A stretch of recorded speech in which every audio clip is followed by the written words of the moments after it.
안녕하십니까. 신의 한수 홍철기입니다. 대한민국을 살리는 총선 4.15 총선이 코앞으로 다가왔습니다.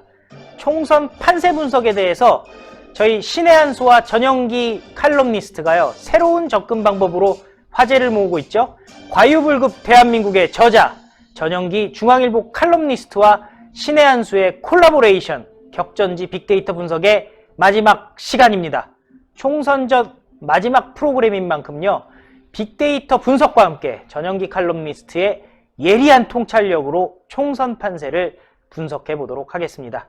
오늘 과유불급 대한민국의 저자 전영기 칼럼니스트 모셨습니다. 안녕하십니까? 예, 반갑습니다. 수고 많으시죠? 예, 아유, 저희 매일매일 뵙는데 정말 분석하느라 정말 바쁘실 것 같아요. 홍 부장님도 바쁘시겠지만 저도 거의 꼬박 밤을 셉니다. 예, 전반적인 총선 판세. 예. 박형준 그 선대위원장, 네. 공동선대위원장 같은 100석 사람은 정도로 봤죠, 100석도 어렵다고 했어요. 예, 100석이 안 된다 얘기를 하는데 이거 근거가 있는 얘기인가요? 좀 엄살이 있죠? 예. 엄살이 있고 동시에 근거도 있습니다. 네. 예. 일관되게 여론조사가 지금 계속해서 안 좋은 걸로 나타난, 그만큼 그 사람들의 민심의 마음이 표출하지 않고 있다. 그럼 이 끝까지 표출되지 않고 말 것이냐? 예. 아니면 응축된 것이 폭발할 것인가? 그거는 당일날 뚜껑을 까봐야 되겠죠. 그러나 여러 가지 드러난 지표로만 보면 지금 민주당이 앞서고 통합당이 기대만큼 못 미치는 그런 것이 나오는 것도 사실이죠. 예. 그러나 제가 계속해서 주시하고 여러 가지 얘기를 들어보면 언제든지 하루 이틀 전에 그런 일이 있었고 사건 사고도 많이 일어납니다. 그렇죠. 예. 특히나 오늘은 또 큰 사건이 있었죠. 차명진 후보 탈당 권유. 예. 그러면 탈당 권유를 했으면 그냥 냅두면 될 거지. 그렇죠. 다시 또 며칠 있다가 다시 제명을 할 것도 무엇이며. 그 탈당 권고라는 게요, 예. 실제로 10일이 지나면은 자동으로 제명이 되게끔 돼 있다고 하더라고요. 무지하게 강한 중벌을 내렸으면, 예. 아니 이 전쟁에 나선 장수 아닙니까? 그렇죠. 전쟁에 나가서는 뒤에서 명령을 하면 안 돼. 알아서 싸우게 해야지. 예. 그거를 다시 뒤채를 잡고 돌아올리게 하면 그 영향이 거기에뿐만 아니라 여러 곳에서 미칠 텐데 모르겠어요. 전체적인 판세에 누가 유불리를 떠나서 큰 전쟁을 치르는 군령을 내리는 리더십의 행태를 치고는, 아예 그럴 것 같으면 처음부터 제명을 하든가. 전장에 나선 그 리더십의 가장 큰 덕목은 일관성 아니겠습니까? 네. 일관성 있게. 예. 예? 목숨을 거느냐 마느냐 딱 한 가지 기준만 갖고 가야 되는데 이랬다 저랬다 두 가지 신호를 주면서 어려움이 좀 있었죠. 그런데 이제 큰 마지막 문을 열기 전에는 온갖 사건이 양쪽에서 다 벌어지기 마련입니다. 예. 통합당에서도 문제가 있었지만, 제가 보기엔 저쪽 민주당에서도 상당히 큰 문제가 있어요. 보니까. 예. 막판의 판세죠. 조국 살리기 앞장섰던 김남국 변호사. 예. 그분도 또 마지막에 지금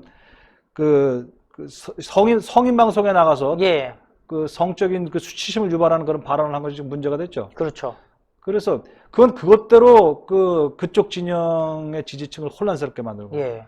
또 이쪽은 통합당은 통합당대로 이 지지층 혼란케 만드는 요인들이 있는데 어떻게 이것을 끌고 투표장에 나가게 하고 결집시키느냐.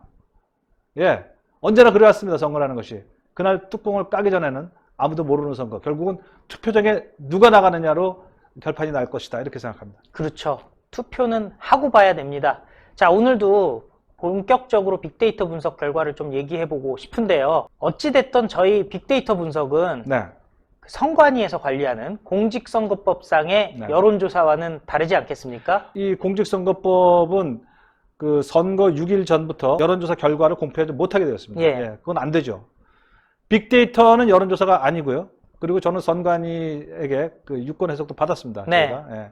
빅데이터는 프리하다. 이것은 과거부터 지금까지 이어져 내려온 디지털 속에서의 민심을 의견을 분석하는 것이고, 여론조사는 앞으로의 선택을 예측하는 것이어서 종류가 다르고 접근법이 다르고, 하나는 심리학이고 하나는 사회학이고 여러 가지 근본적인 차이가 있어서 이거는 해당되지 않습니다. 예. 예. 그러면 한번 내용을 하나씩 살펴보면 좋을 것 같은데요. 저희 빅데이터 분석의 결과 3가지 좀 요소를 판별을 해야 되지 않습니까? 예, 언급량은 지금 높을수록 좋습니다. 예. 예, 뭐 부정적인 언급도 있겠지만 전체적으로는 언급량이 많을수록 좋다 보고요. 긍부정 비율은 그 긍정적인 그 언급의 그 기준으로 할 때 부정적인 언급의 배수가 얼마큼 되느냐. 이건 역시 이건 총량 개념인데 역시 낮을수록 이것은 후보에게 좋게 되겠습니다.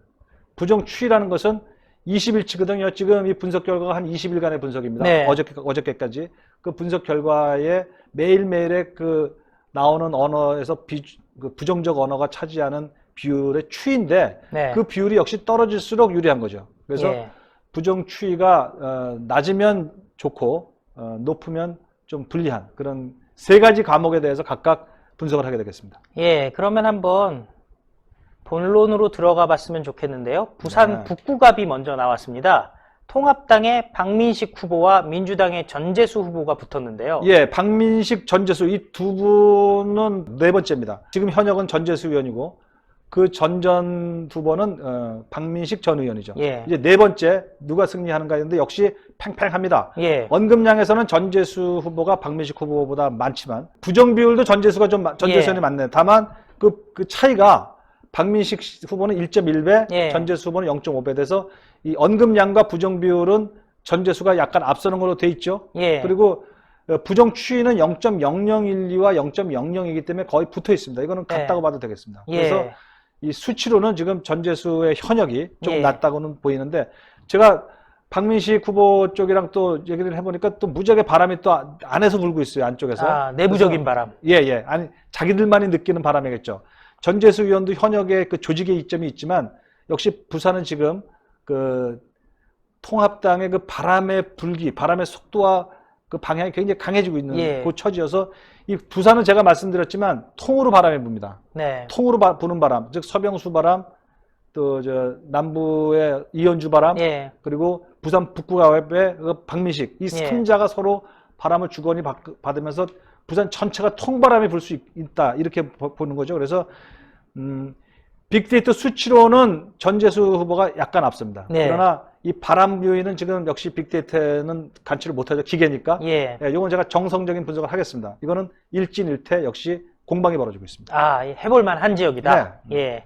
그럼 다음 지역은 대전 중구거든요. 충청권 선거 굉장히 중요하잖아요. 대전 중구. 이거 네. 참 재밌습니다. 대전 중구는 현재 현역 의원이 통합당의 이은권 의원, 예. 그리고 공격 그 도전자가 황운하 예. 전 대전청장. 유명한 사람이죠. 그렇죠. 울산청장도 했던 사람이죠. 울산청장을 했던 사람입니다. 예. 황운하 씨. 황운하 후보는 그 지금 기소됐습니다.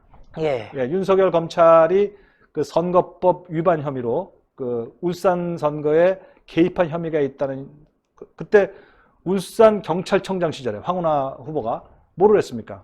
그 김기현 울산시장이 그 야당에서 공천을 받는 그날 바로 그 사무실을 압수수색한 그 주인공이죠. 네. 그리고 이 황운하 후보는 청와대의 지시를 받고 청와대 백원우 민정비서관의 지시를 받고 그 울산 경찰이 그 야당의 그 후보 사무실을 급습해서 압수수색한 선거 방해 행위 네. 이 혐의로 기소된 사람입니다. 예.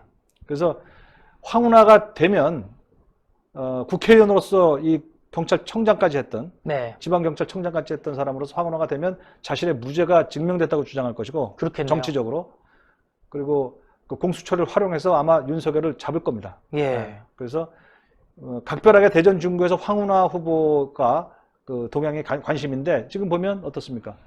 언급량에서는 2배가 많습니다. 예. 황운하 후보가 2배가 많습니다. 유리하죠? 네. 그렇겠네요. 황운하 후보에 대한 비난의 말이 있을지 몰라도 유리합니다. 언급량 자체가 관심도를 높이는 거죠. 네. 다만 긍부정 비율에 있어서는 이은권 후보가 0.8배, 황운하가 0.9배. 예. 이은권이 좀 낮습니다. 그러네요. 좋죠? 예. 근데 아시다시피 지금 상당히 붙어 있어요, 이것도. 예. 그렇게 큰 차이는 아닙니다. 예. 부정의 추이를 보면, 부정 언급의 추이를 보면 이것도 역시 붙어 있죠. 거의 비슷하네요. 이은과 예. 황운하가 같습니다. 이렇게 보면 박빙으로 황운하가 우세해 보이는 가운데 정말 오늘은 황운하가 이기고 내일은 이은권이 이기고 이런 일이 예.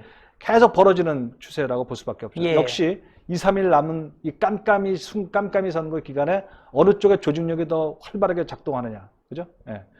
그리고 얼마나 정성스럽게 한 표라도 얻기 위해서 애를 써서 투표장에 누가 어느 쪽에도 한 표로 나가게 하느냐. 예. 그리고 이 감춰뒀던 마음이 진짜 드러나느냐. 예. 아니면 원래부터 드러나는 마음이 이것이냐. 네. 이런 것이 아직 남아있어서 여기서도 그 판단이 어렵습니다. 네. 아주 박빙으로 황운하가 좀 앞섰다고는 하지만 예. 이건 알 수 없는 그런 빅데이터 민심을 빅데이터로도 판단하기 어려운 그런 상황이네요. 예. 사실 제 입장에선 좀 충격적인 게요. 어찌되었던 황운하가 뭐 검찰이 봤을 땐 불법적인 요소가 있었기 때문에 네. 당연히 기소를 한 부분이 있지 않겠습니까? 그렇습니다. 소위 말하는 울산 함영 수사라는 게 그만큼 작년 하반기부터 시작해서 올해 초까지 대한민국을 흔들었던 엄청나게 큰 선거 개입 사건인데 이 부분에 대해서 대전 시민들이 상당히 황운하에 대해서 긍정적인 입장을 갖고 있는 게 아닌가 하는 그런 우려가 지금 나타나고 있거든요. 네. 죄는 죄고 인물은 인물이다. 뭐 이런 생각을 하는 건지는 모르겠죠. 예. 물론 황운하 씨의 그 범죄성 여부는 이제 판결로 드러나야 되겠죠. 네. 예. 그러나 검찰이 기소를 했다면 그 자체로도 그 상당한 그 혐의가 있는 것이고, 뭐 원래 정당의 그 규정 속에는 기소가 된 사람은 요직을 못 맡게 만드는 그 규정도 있어요. 예. 지금은 이제 그 기준 자체가 다 허물어진 시대가 예. 돼버렸는데, 다만 대전 쪽 사람의 입장에서는 참 우리에게도 인물을 달라. 네. 우리는 왜 대통령감이 없느냐. 네. 지금 누가 그랬습니까? 그 충청권에 이완구 예. 전 총리가 나서가 그러지 않았습니까? 지금 장관이 18명인데 충청도 사람이 한 명밖에 안 된다. 이게 이제 상당히 지역 감정을 자극하는 말이긴 한데 사실은 사실일 것이고, 그렇다면 대전 충청도 사람들은 우리에게도 인물을 달라. 뭐 이런 건데, 또 재밌는 거는 윤석열 총장도 충청도 사람 아닌가요? 황운하 후보가 이제 대전에서 우리도 사람 좀 대통령감을 만들자 하는 건데, 재밌는 것은 그 윤석열 총장, 예. 윤석열 검찰총장은 뭐 서울 태생이긴 하지만 아버지가 공주입니다. 예. 충남 공주가 고향이십니다. 네. 그래서 윤석열의 고향도 공주고, 네. 황운하는 대전이고. 네. 그래서 오늘 13일이죠. 13일 중앙일보 제 칼럼 내용이 그겁니다. 오늘 요번에 민주당이 압승하면 벌어질 3가지를 제가 썼는데, 네. 그 중에 3번째가 그 윤석열이 소환될 수 있다. 예. 조국이 대통령 된다고 나오면 윤석열도 대통령 된다. 어찌어찌 해서 정치 상황이 묘하게 꼬이게 되면 조국이 대통령 후보가 되면 소환될 수가 있다. 예. 그럴 때 윤석열의 고향을 찾아보면 윤석열도 공주입니다. 그러면 이 충청도의 그 지역 감정색이 섞인 발언이긴 한데, 충청도민의 마음속에 황운하가 인물이면 윤석열도 그 고향의 인물일 수 있습니다. 네. 황운하는 결국엔 윤석열의 안티테제다. 결국에는 황운하가 윤석열을 저격할 수 있기 때문에 이번에는 표로 심판을 어쨌든 해야 되겠네요. 이거는 법적인 심판과는 별도로 정치적으로 심판을 하느냐 면죄부를 받느냐 싸움이 되겠네요. 그건 대전 시민의 마음에 달려 있겠고요. 실제로 이제 윤석열 검찰총장 대 황운하 그 대전 국회의원, 이렇게 이제 입법부와 준사법기구가 이렇게 이제 형성이 되게 되면 참 많은 혼란스럽겠죠. 네. 검찰은 그 국회의원을 그 유죄를 물으려고 계속 네. 재판에서 얘기를 할 것인고, 또 현직 의원은 사법부에게 자기의 무죄를 얘기하면서 검찰총장을 오히려 그 죄를 물어야 된다. 그렇죠. 이렇게 얘기할 것이고, 참 이런 적이 없는 혼란스러운 그런 시대를 이제 맞게 될 수 있겠죠. 예. 예. 또 보면은 이제 한번 강원도로 가서요. 춘천갑. 여기는 김진태 현직 의원이 우세하죠. 예. 예. 그래서 언급량을 보면 많이 우세합니다. 예. 2,345건 대 911건. 그건 3배입니까? 예. 2배가 좀 넘게 차이가 나는 거죠. 2배가 넘고 3배가 좀 안 되는데, 김진태 현역이 허영의 도전자를, 민주당 예. 허영 도전자를 막 방어하고 있다. 이렇게 보이죠. 예. 다만 긍부정 비율에 있어서는 허영 후보는 1.3배, 예. 그리고 김진태는 1.6배 해가지고 허영 쪽이 좀 유리한 게 나타났지만, 예. 그 차이는 좀 미미합니다. 그리고 부정의 추이도 재미나요. 김진태 의원이 굉장히 말이 많고 강한 사람이라 세죠. 부정어가 많을 것 같은데, 예. 부정의 추이로만 보면요 오히려 하향하고 있습니다. 줄어드네요. 이 선거를 앞두고요, 제가 좀 이따 말씀 나중에 같이 말씀을 드리겠지만, 선거를 수삼일 닷새 앞두고 제일 중요한 변수가 부정추입니다. 네. 이 부정의 그 각도가 플러스로 가느냐, 그러면 아주 어렵고요. 마이너스로 가면 상당히 좋습니다. 이런 예. 건데, 지금 여기 보면 그 김진태 의원이 마이너스입니다. 그래서 이 중요한 그 부정의 각도로 봐도 김진태 의원이 앞서서 예. 이쪽에서는 그 현역 김진태가 자기 방어를 잘하고 있다. 이런 네. 생각이 들고요. 말씀 나온 김에 그 부정의 각도 얘기를 하는데, 그 우리가 첫 번째, 네. 첫날 우리가 5군데를 하지 않았습니까? 네. 서울을 중심으로 해서. 그때 가장 관심을 컸던 지역이 종로와 동작이었어요. 예. 근데 종로의 황교안과 이낙연 네. 두 사람. 이 두 사람의 나흘전인가 그랬습니다. 예. 나흘전부터 요 사이에 오늘까지 그 업데이트 된 게 나왔는데 네. 종로의 황교안은 이 부정의 각도가 좀 아래로 꺾였어요. 네. 그래서 하향되고 있고 예. 이낙연 후보는 부정의 각도가 상향으로 가요. 네. 그래서 요거는 물론 뭐 다른 건 다 비슷비슷해서 제가 그때 말씀드린 양쪽이 굉장히 박빙으로 가고 있는데 한쪽은 A 과목은 황교안이 앞서고 B 과목은 이낙연이 앞선다. 네. 그런데 이 부정의 각도 과목에서는 배가 크게 달리다 보면은 다치로 그렇죠. 다체가 각도로 어떤 큰 배의 변화가 있지 않습니까? 부정의 각도만을 보면 지금 황교안 후보가 각도상으로 좀 좋습니다. 예. 그래서 그게 한 사흘 전에 아마 황교안 후보가 이렇게 절을 한 적이 있죠. 그렇죠. 예. 지난 일요일에 했나? 금요일에 했나? 토요일에 했는데 그 절을 한 이후에 각도가 그 부정의 각도가 줄어드는 그런 예. 추세가 나타나서 황 후보는 조금이나마 그 전에 비해서 좀 나아지는 측면이 나타났고 동작의 그 나경원 의원도 강해요 보니까 네, 나경원도 예. 부정의 각도가 줄어들었습니다. 예. 그리고 이수진은 오히려 이수진 맞죠? 맞습니다. 이수진 후보는 각도가 상향으로 돼 있어요. 예, 그래서 양승태 관련해서 거짓말 논란이 있었죠. 그래서 그랬는가? 그래서 지금 종로의 황교안과 동작의 나경원은 뭐 판단하기는 물론 어렵지만 그 나쁘지 않다. 예. 그리고 나경원은 상당히 괜찮다. 예. 이런 얘기를 할 수 있습니다. 예. 부정의 각도에 관한 얘기입니다. 부정의 각도. 그러니까 지금 김진태 허영도 보면은 각도가 김진태가 유리한 예. 상황이다. 예. 정리가 됐는데요. 전체적인 총평을 내리신다면 어떤가요? 유시민 작가 그분이 뭐 180개를 예상했어요. 180석. 예, 예. 253석 중에 180석을 예상했는데 그리고 오늘 그 박형준 그 예. 통합당 선대위원장은 100석 미만이라고 했습니다. 그것도 비례를 포함해서. 포함해서 예. 100석 미만이라고 하는 것이 현실화되면 이제 개헌 저지선을 확보하지 못하게 됩니다. 예.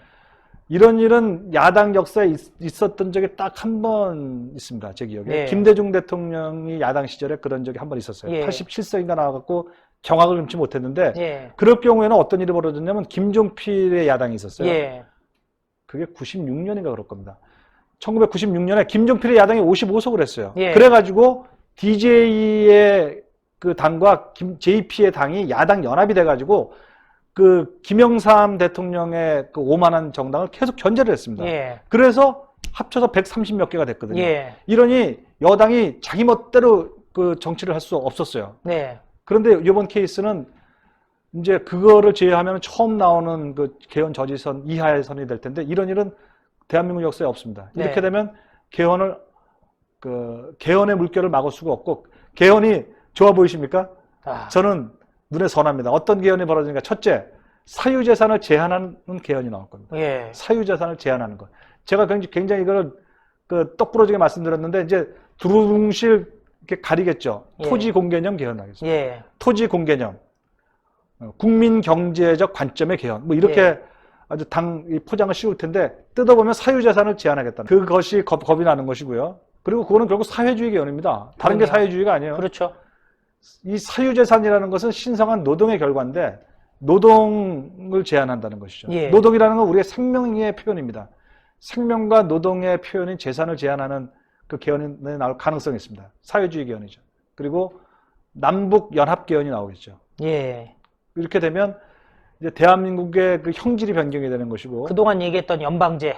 예, 대한민국의 유전자가 다 바뀌게 되는 예. 것이고, 우리는 저 같은 사람은 이제 제가 60년 가까이 살아왔지만 한 예. 번도 저는 살아보지 못한 헌법을 보게 될 것 같아서 참 우려가 큽니다. 지난번에 그 민주당 사람들이 개헌 추진하면서 네, 거기 다 나온 내용들. 예, 자유민주주의에서 자유를 어떻게 하면 삭제할까 고민했었잖아요. 더군다나 사유재산을 침해하면 벌을 주는 것이 엄하게 벌을 줘야 될 일종의 그 강도, 도둑질, 사기 이런 사람들이 예. 남의 사유재산을 뺏는 거거든요. 그렇죠.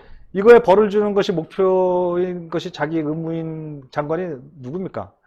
법무부 장관이거든요. 네. 근데 그 법무부 장관이 바로 추미애 장관이에요. 예. 그 추미애 장관의 소신이 토지 공개념입니다. 예. 토지 국유화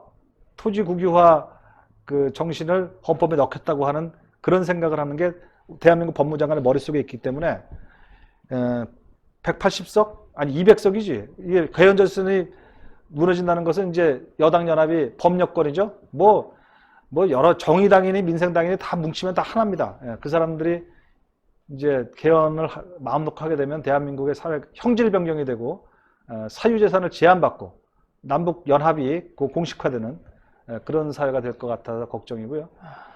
또 하나 현실적으로는요. 윤석열 검찰총장이 예. 수사를 받게 될 겁니다. 그러네요. 예.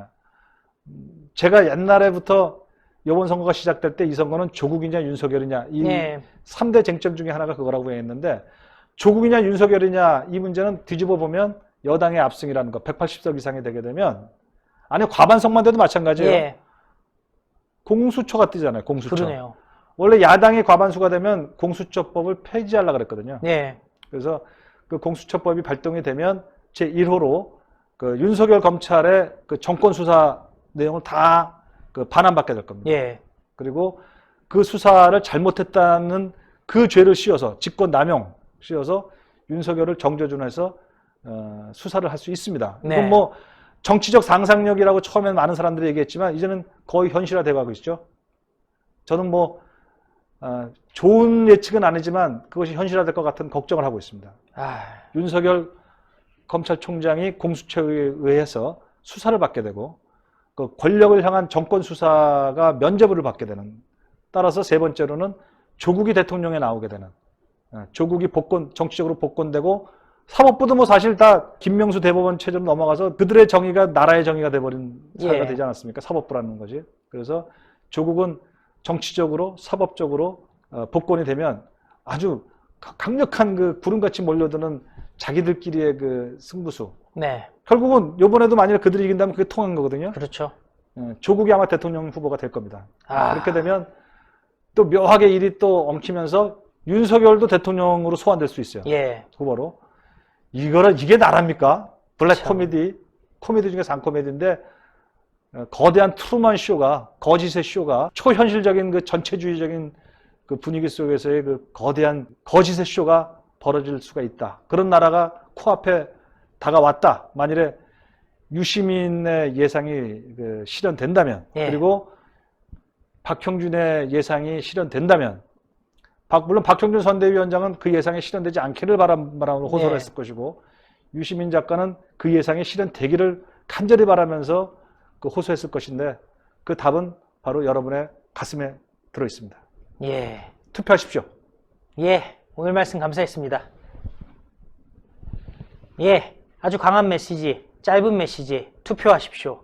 그것만이 대한민국을 살리는 길입니다. 황운하가 국회의원이 되면 윤석열 총장을 공수처가 수사할 것이다.